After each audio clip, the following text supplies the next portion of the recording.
Il y a 10 ans, Kylie Jenner lançait ses iconiques lip kits. Mais aujourd'hui, on va dire que sa marque est peut-être en flop industriel entre son manque d'identité et son site qui est en rebranding. Est-ce que la reine d'Instagram aurait perdu son trône? Nous allons décortiquer aujourd'hui plus en détail son business model.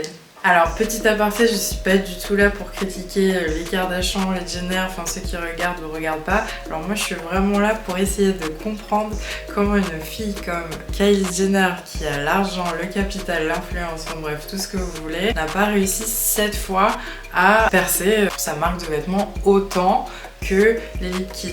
Voilà, parce que moi aussi, peut-être que vous en foutez, mais moi aussi j'ai lancé ma marque de vêtements et ça n'a pas marché.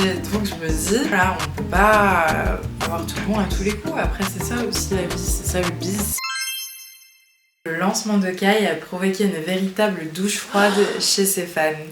En effet, Kylie Jenner est indissociable du succès de ses lip kits, qui était un produit iconique, désirable, mais surtout à un prix accessible.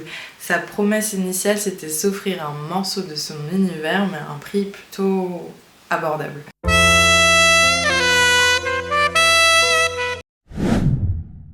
Là, les prix sont un peu plus élevés du coup pour sa marque de vêtements et on va dire qu'un jean est à environ 130 ou 140 euros. Donc je pense que son audience ne s'attendait pas du tout à ce que ce soit aussi cher.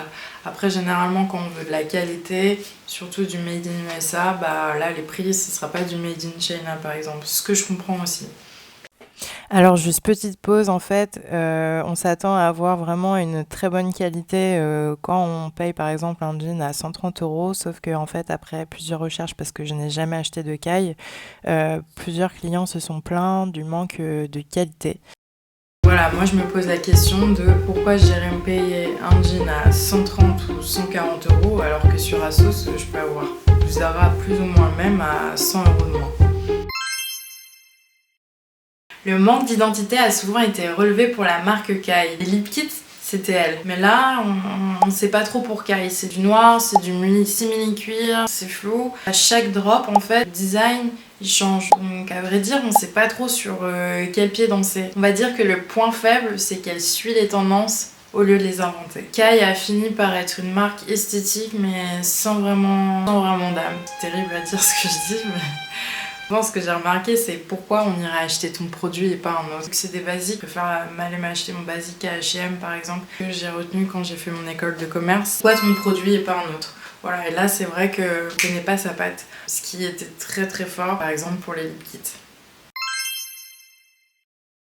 Alors là, par contre, c'est le point critique pour nous. En France, enfin peut-être en Europe, je sais pas trop, mais c'est vrai qu'il y a absolument aucun point de distribution. Par exemple, je sais que pour Skims, moi j'ai acheté un haut Skims au Galeries Lafayette, mais là, Kylie, en fait, c'est revendu nulle part. C'est que du digital. Enfin, j'achète beaucoup sur ASOS, donc il n'y a pas de magasin à ASOS. Je sais que le renvoi est gratuit et il n'y a pas de frais de port.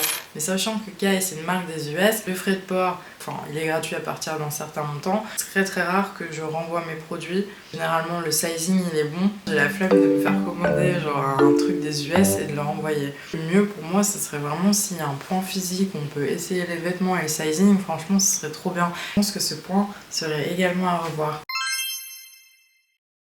T'as beau être famous, si t'as beau avoir de l'argent, et tu peux pas gagner à tous les coups. La preuve, son site est actuellement en rebranding. On a beau avoir le succès, des fois on peut pas toujours gagner, mais ça veut pas dire que ça va pas marcher la prochaine fois. Je pense que c'est des choses qu'il faut penser et réfléchir, que ce soit à ton identité, au prix, aussi à la distribution. Vous pensez que Kylie Jenner est en train de refaire sa collection Made in LA, donc qu'est-ce que ça veut dire? Est-ce que ça veut dire que ça va être encore plus cher?